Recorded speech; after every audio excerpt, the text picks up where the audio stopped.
And when I started to develop strategies, which we'll talk about today, strategies on how to develop a sleep hygiene routine or a sleep fitness routine, it wasn't until then that I saw amazing changes on my quality of life because I fixed this one portion of my life called sleep. Right.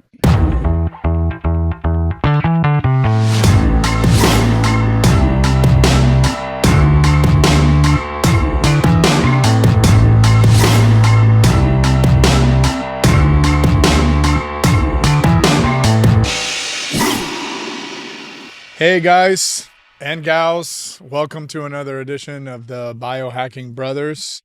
I'm here joined by my brother Miguel. Our adopted brother, Dr. Rudy, is out. So we will be talking about, it gives us a chance to talk about a bunch of stuff that he gets uncomfortable sometimes talking about. But today, man, I wanted to really talk about such an important subject when we're talking about any kind of health journey, especially optimization in the world today, longevity, all of that. And it's an important subject because so often I get calls from patients, we get calls from patients about, hey, my energy's still messed up. And, the people have gone over the honeymoon stages of hormone optimization, for example, and then they plateau and then they begin to feel these energy dips. And the one factor that we have found that is the common denominator in all of these subjects is lack of proper sleep. So we will be talking today about sleep. Miguel has a ton of data for you on this subject, which we found that is the greatest consolidator, right, to any optimization journey, because it gives your body a chance to consolidate and repair and give you the benefits of everything that you worked for during the day.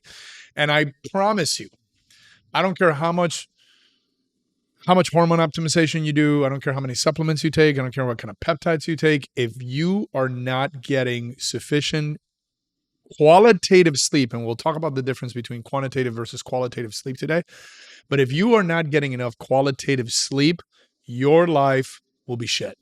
Yep. Is that accurate? Yep. I mean, how important, and I know that, you and I both battled with sleep in our stages. You battled even more so than I did. So, I mean, how important was the role to kind of get your sleep in order? It was everything to me. I like to always say, look, if you put fitness, eating well, or sleeping, which one is more important? I mean, they're always all important, right? It's almost like they're the three stools, the three-legged stool. But you can work out every single day as much as you want. You can eat as clean as you can imagine. You can literally just, in our last episode that we spoke about essential aminos or whatever episode, you can literally live off essential amino acids. And if you don't get the proper sleep, your body will be dysfunctional. And it's what affects our human consciousness and existence more than anything else on planet Earth. Yeah. So if you're not sleeping well, then that's going to reduce your willpower. Your willpower will cause you to make the wrong choices, and that will wreck your sleep even worse.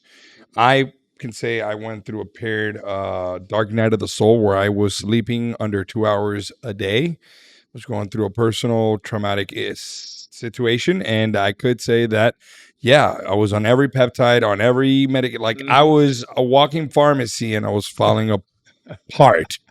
So sleep has become what we call sleep fitness. In fact, there's a lot of apps now that consider it a fitness score, because the more restorative sleep you get, the better you're going to look and perform. So if you're looking for a six-pack, if you're looking for more muscle density, if you're looking to just overall look better, you're going to need sleep to be on your side. Yeah, and this whole concept, I think, this whole, because a lot of guys will be like, oh, F sleep, you'll sleep when you're dead. I used to be like that. I used to say that stuff. Yeah.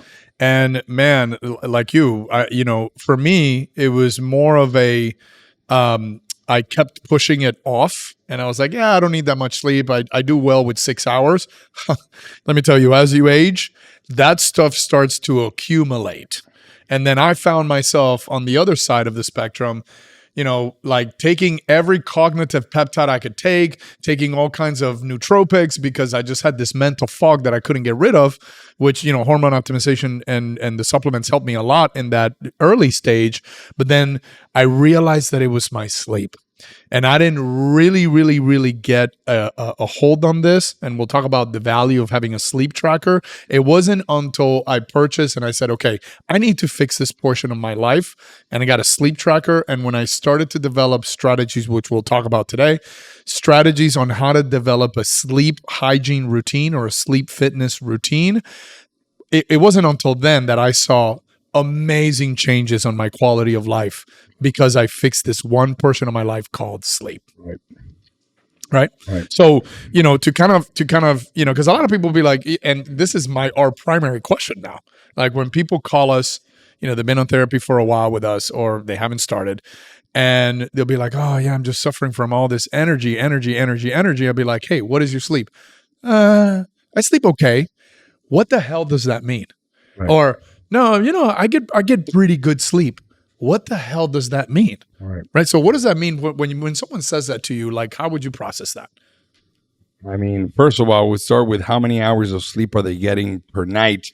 And then if they even track the REM and deep sleep, because the quality of your sleep, as we've learned, is not how many hours you get, but how much quality of sleep are you getting. So you can literally go on 5 hours of sleep and have more restoration than if you got 8 hours of crappy sleep. Right.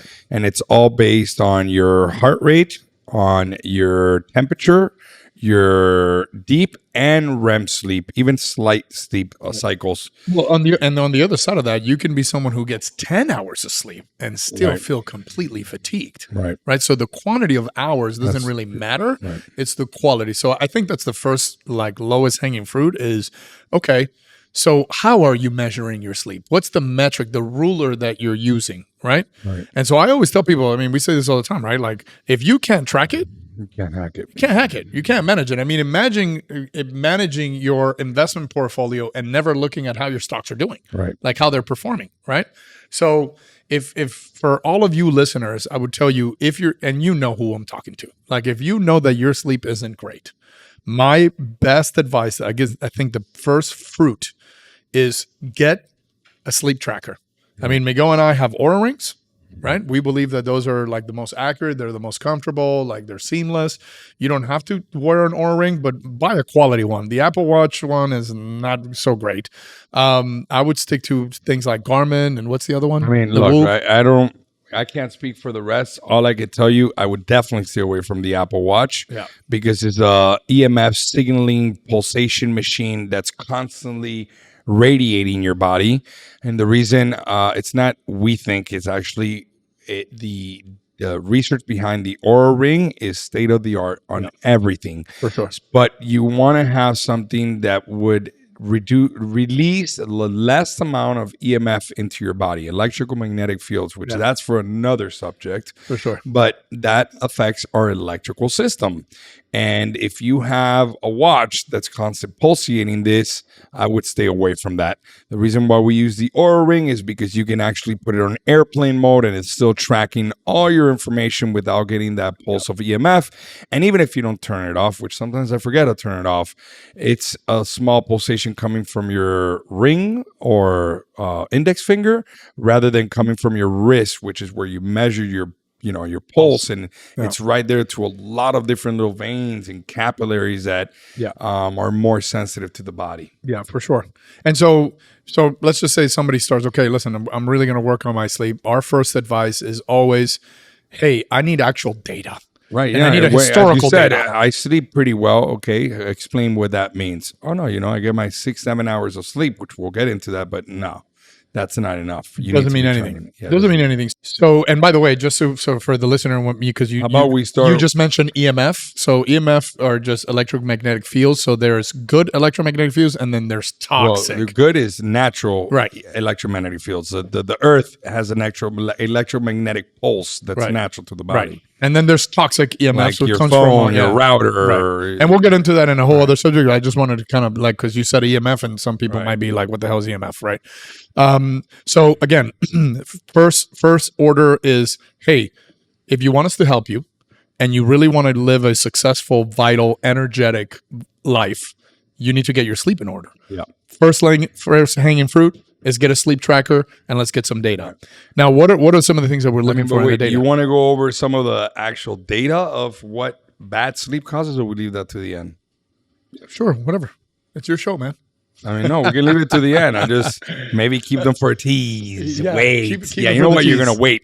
We're going to release all the data, as my brother said, and that if you think, oh, I get my 7 hours of sleep, yeah, your risk for disease is going up by 24%. That's just one statistics, and that has been clinically shown. So we'll get into those details towards the end, but I guess we can go over what are the first steps you take in order to master your sleep. What are the 4 things that we're looking for when you're looking at data? Well, number 1, again, get a tracking device. Yeah. We are going to be biased by saying the Oura Ring because that's the one that we use, and we like the metrics better than all of the rest. Right. On top of that, before we even proceed, one of the reasons you have to even consider having one, even if you never take a look at the data, is, well, hopefully the data is good, but just like how when you get a car and they look at your driving record to give you an insurance policy, and if you were a Dennis the Menace, you're going to have a higher premium than somebody who drove and never got a ticket. Yeah. Well, that's coming for the insurance business on the blockchain technology, where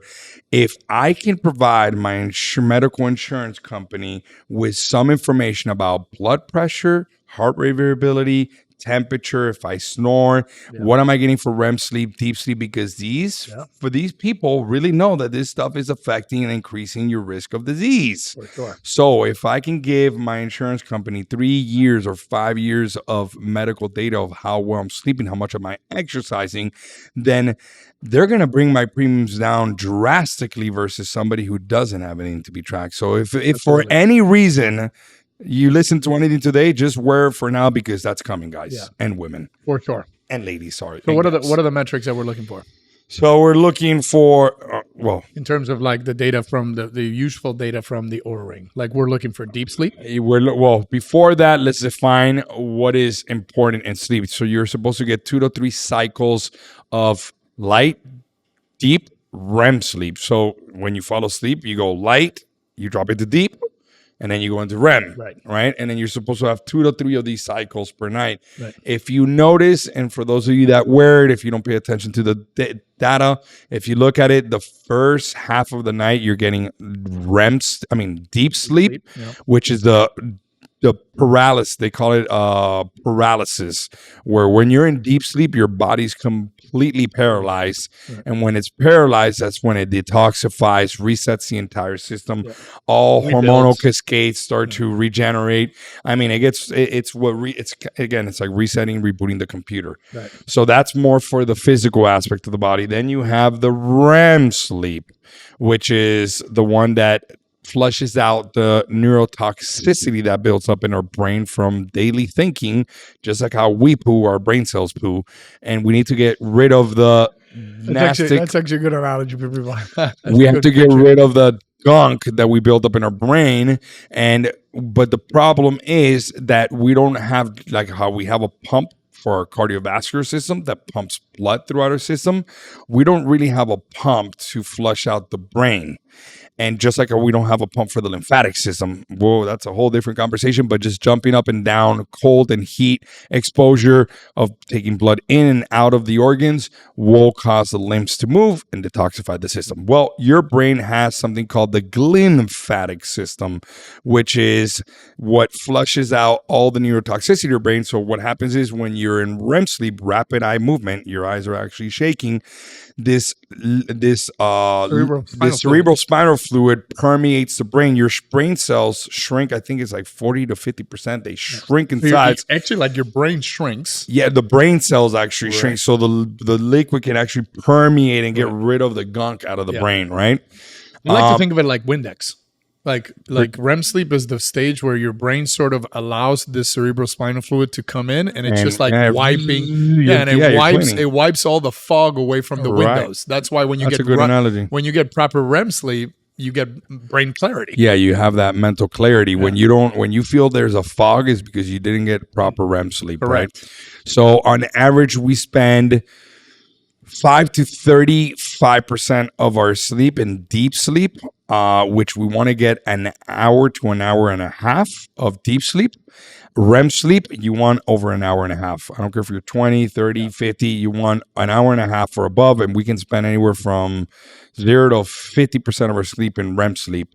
And then the light sleep is part of the sleep cycle, but it sucks if you only get light sleep. And you feel it, man. Yeah, you can feel it. I feel it when I only get a lot of and you'd be amazed how intuitive you become. Like, and you do this all the time. Like, oh, I guarantee you, I got an X score on my REM sleep, and you're always like 1 to 2 points off. Yeah. You know, so like you become really sensitive, and this is where the ring is actually a valuable thing in your lifestyle, because from the data, you say, okay, let's test it out. Let's see if I go to sleep a little bit earlier. Let's see if I wake up a little bit later. Let's see if one thing that we are huge on is eating at least 4 hours prior to any sleep. Because if you eat and then 2 hours later you're sleeping, you are going to sleep like shit. Well, no, you're going to see it. And let's correct something, because a lot of people, I don't want to name people, but there's a lot of people saying, wearing these devices suck and good trash talking them. I'm here to tell you, or we're here to tell you, that's a bunch of nonsense.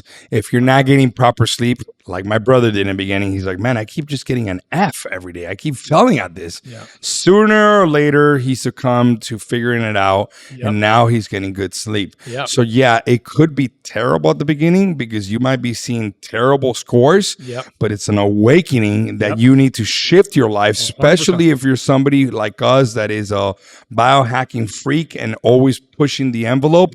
You need to be, and listen, we work out like, people ask us, what are you training for? I'm just training for myself, for nothing else.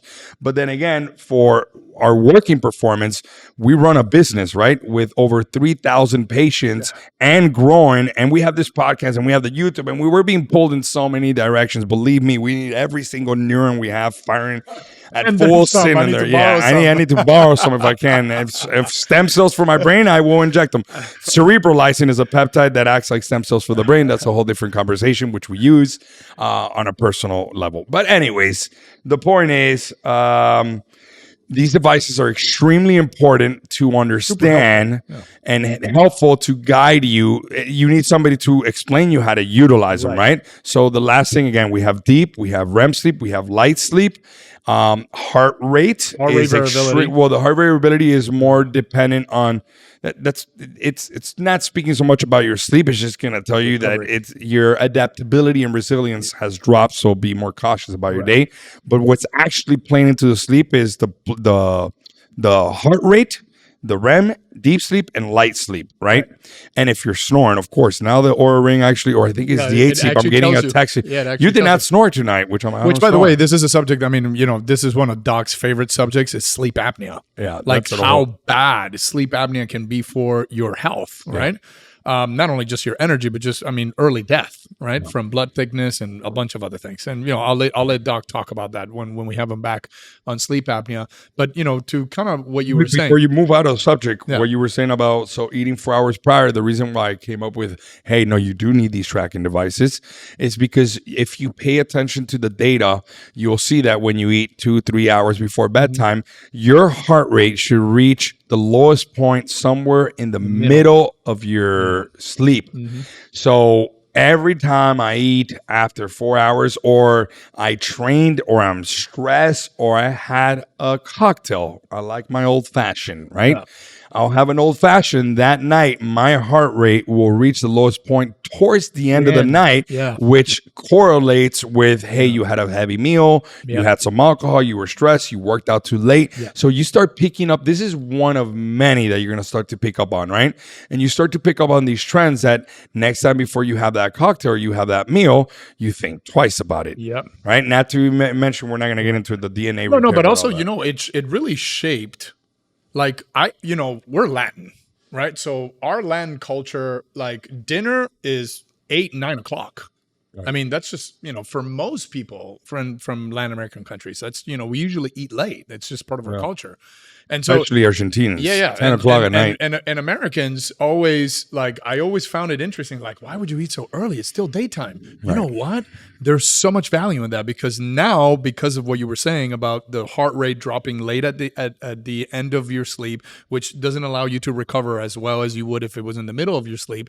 Now having this tracker was the thing that propelled me to say, I'm not eating past 7 o'clock at night. Right. Because I roughly fall asleep around 11:30, and that gives me that 4-hour window. But it was really because of the Oura ring, where I was like, dude, I have to make this change. Yeah. I have to make this change, you know? And the second thing that I wanted to say, as it regards to heart rate variability, and I'll let you talk about that, but your heart rate variability really kind of is your marker for stress, right? Like how resilient you are to stress, and which plays into your recovery. Because you can have good qualitative sleep, but then your recovery might suck because your heart rate variability was low because you were stressed, et cetera, et cetera. So how is that relatable to what we're talking about today? I mean, look, in the biohacking world, I mean, how popular has red light and specifically cold plunging has become in our community, in the biohacking community?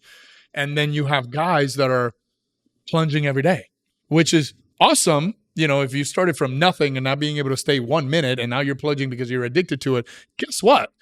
Cold plunging, when your HRV sucks, is actually detrimental to you. It's very stressful. Very stressful. So it actually gives you data on, hey, I should take it easy today. Maybe I should make today my rest day, where I'm taking a break and I'm not working out. Because if you had really shitty sleep, which you would only know if you have a tracker, and then you go have a crazy workout and then have a crazy meal and then cold plunge, I mean, you are going to pay for days for your body to be able to recover. Right? Yeah. Am I off there? Or No, that's pretty damn accurate. Okay. Yeah. So, I mean, you want to include something else from HRV? I mean, that's how I understand HRV. Well, let's define HRV. So HRV stands for heart rate variability. Yeah. It's a variation in time between heartbeats measured in milliseconds. So it compares a 2-week heart variability trend versus your last 3 months. So for those of you that know blood work, hemoglobin A1C is the average report card you had of sugar and glucose in your body throughout a 3-month period. So it kind of tells us where you're averaging your sugar, right? So anything above 5.7 is pre-diabetic. Anything above 6.4 is you're diabetic. Yeah. So in relation to what we're talking about, it measures that 2-week trend versus your 3-month average to give you an idea. For example, guys like us in our 30s and 40s, you should have a healthy optimal HRV is anywhere from 40. It could go all the way to 200. I mean, my brothers had some ridiculous numbers that I only wish to get that I haven't been able to get. Stress and many other factors that play into it. But if you're running with an HRV of 20, that is, you understand what we mean when you use it. It's detrimental to your health to be, pushing your body to the limit. So what I mean by that, instead of going and working balls to the walls at the gym, you're working 60% of that force, right? Or how Carlos says on the days off, I'll do some light cardio, zone 1, very light, almost like just going for a walk, right? Causing beta oxidation to just burn some fat. But the point is, you train intelligently by using these metrics to actually, the reason why HRV does in many ways, I wanted to leave it to the end. If you have a crappy HRV, then it may affect your sleep. Like if your HRV isn't down in the 20s, which I've had it's gonna spill over to your sleep, right? For sure. So if you're why am I not sleeping? Your HRV is in the dump. Hey, maybe back off working out for a little bit. Maybe take a break from those drinks. Maybe start having dinner a little earlier, which all will be collective factors that will play into improving your sleep. No, and it's so interesting what you're saying, because it's played out for me in so many ways. Like sometimes I'll get like quality REM and deep sleep, but my HRV will suck for whatever reason, or I'll have a bad recovery, and I feel like I didn't get any sleep, even though I had sleep. Right. So these are this is why it's important to have a tracker, because it'll give you all of these insights that will help you manage your journey and manage your life and make the proper decisions. You know what? Today I should take it easy. Today I'm going to go to sleep an hour earlier. Today I'm going to eat an hour earlier, or whatever it is. Or today, you know what? I'm going to fast aggressively. Whatever the case may be, it helps you manage your journey. Oh, we didn't talk about that. Yeah, if you're a low HRV, fasting the long periods of time is just not healthy. Correct. Let's go over, because we're almost short on time. I want you to go over some of the statistics. Or no, let's go over the other thing. We only spoke about Aura Ring. Let's speak about, and let's just kind of run through it because we don't have a lot of time. We went really in depth with the Aura Ring, as you see, because we find that a metric to measure your sleep is extremely important in our world and what we've seen with patients. So don't be fooled by people telling you, don't wear one, because you're going to get depressed and you're going to make your life around it. BS. This thing works if you apply it. If you're not going to apply it, then yeah, I agree. Don't use one. But if you really want to find out the truth, you use one and you make radical changes to improve your sleep, because it's going to improve everything about your life. Well said. So the next thing is, when does sleep start and what things can you do in order to improve your sleep? So most people focus on the last 3 or 4 hours of their day, trying to, set the environment for sleep. But the truth is, your sleep starts from the moment you open your eyes. So we're going to walk you through our routine real fast. We wake up, we do our cosmetic process, brush our teeth, wash our face, put our nitric oxide, everything that we do to look fancy and pretty. We go down. Self-care. Yeah. Everything that we do for self-care. We go down. First thing, we have, I start setting coffee, and a lot of people don't agree with the coffee. We can have a whole conversation about that because of the adenosine. That's one of our few vices. Yeah, right. And it's just really what stimulates me to go to the bathroom. That's why I like it in the morning. That's pretty much it. But the point is, turn on the pot of coffee, step outside, barefooted into the ground, and get at least 10 to 15, if possible 20 to 30 minutes of sunlight. The first hour of light in the morning does not have any UVA or UVB, so don't worry about damaging your skin. And you can actually look into the sun. And actually what that does, the melanopsin cells inside of your eyes shut down the melatonin faucet, so you actually wake up faster. And the reason why we drink coffee is to block a specific amino acid and neurotransmitter that basically makes you feel groggy. So you're trying to stimulate your central nervous system while we're getting natural sunlight and getting all these electrons through stepping barefoot into the ground, which are waking up the system. And then you have these circadian rhythm genes called clock genes, which they regulate your sleep cycles. So it's very important to step into nature, get all those electrons into your body. It recalibrates the electrical system. The sun actually penetrates all the way through your body. In fact, 41 or 42% of the wavelights coming from the sun are red and near infrared. And those are the ones that have been shown to improve mitochondria, reduce pain, improve collagen production, etc. All the magic that's behind getting natural sunlight is behind the red and near infrared spectrum of light, which starts at 600 and somewhere in the 1500 range. You got the long and mid red light, but those are the ones that you get the most benefit, near infrared and red. Anyways, so red light. After that, one very important one, when you work out throughout the day, we don't do this all the time, but very important. Basically, when you finish working out, since your body is in the sympathetic fight or flight response, right? Because when you're lifting weights or doing HIIT training, you got to jolt the system. So when you finish working out, we come back home, we train in the middle of the day, and we want to be very creative in a meeting, and we want to be fully energized. If your body's in that fight or flight response, your creativity reduces. So we use things like Brain Tap. We use things, or the visor. Newcom is my favorite because it's a biosignaling disc that stimulates the neurocortex in your brain to release neurotransmitters like GABA that sedate the central nervous system. So it puts you back into that restorative mode. So you're shifting your body from sympathetic down to parasympathetic, restoring your body, and then you can go into that next meeting, fully creative.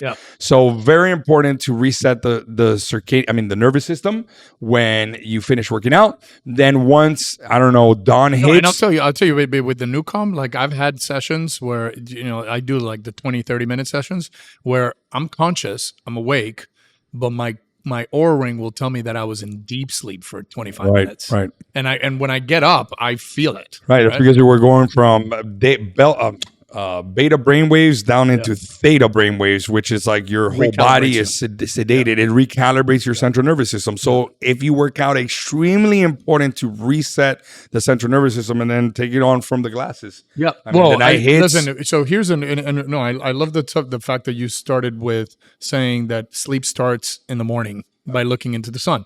So hopefully I can do this in just a couple minutes, because this one's a huge one, guys. This one, the subject on blue light and how it affects our sleep, I cannot tell you how catastrophic this is. So here's how sleep works, right? So like my brother said, in the morning, you get sunlight in your eyes. So the trigger for serotonin, which is the hormone that produces energy and reduces mental fog, gets triggered by light entering the eyes. So then we reach the peak of that cycle where serotonin, like testosterone, converts into estrogen. Serotonin will convert into a hormone called melatonin. Right. So when you hit the top of the sleep cycle, there's a point in your day where serotonin needs to convert into melatonin. So Sarah wakes you up, Mela puts you to bed. Right. So when you hit that, the trigger for melatonin to start to convert and produce at high quantity so you can go to sleep and stay asleep is darkness. So when we were cavemen, it got dark, melatonin produced, we were asleep. We weren't running around, we weren't eating. Then we discovered fire. Fire, if you notice, or candles, have a red hue. So that red light spectrum does not inhibit melatonin, right? It does not inhibit melatonin. Red, yellow, and orange spectrum of light. And then came the advent of electricity. And this is where we got the flood of TV screens, phones that we're constantly hooked to, blah, blah, blah, which emit a green and blue light. When your eyes touch that green and blue light, you immediately inhibit the melatonin conversion.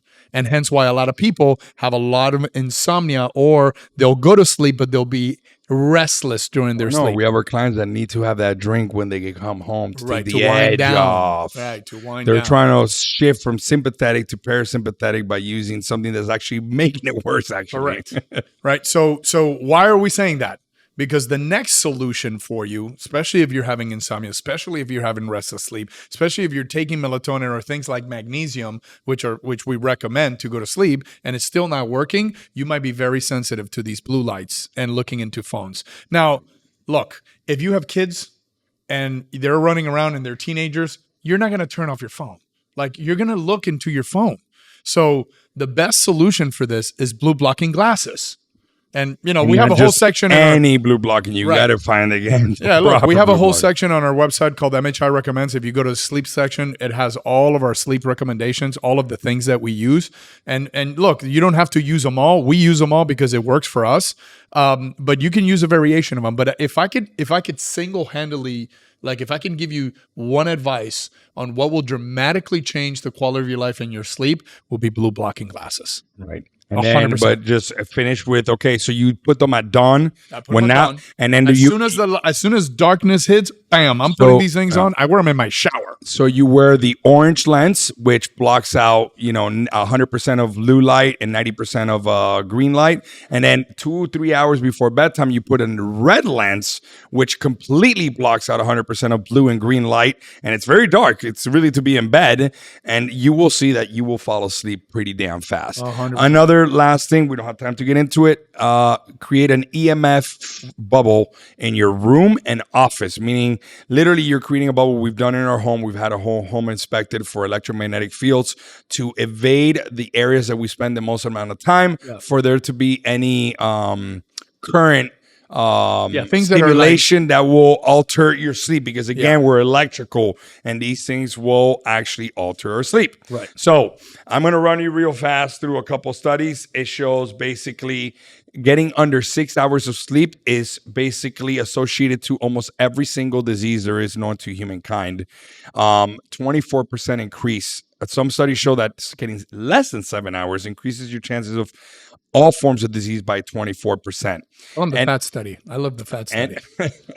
And then a meta-analysis that, what's it called? 70 countries that had saving daylight Daylight savings savings. time. When they spring forward 1 hour, they showed heart attacks increased by 24%. Conversely, when it spring back 1 hour, it decreased Fall back. it fell back 1 hour, it dropped by to 21%. Yeah. And just having one night of bad sleep will increase threefold mental fog and poor cognition, and reduce your cognitive abilities by 30%. That is mental sharpness, reaction time, and decision making. Oh, yeah. 30%, which Yeah, is that's huge. huge. That's just one huge. night. Imagine having consistently I'll sleep when I die, which is a typical entrepreneur mentality. Right. They're running their whole fumes.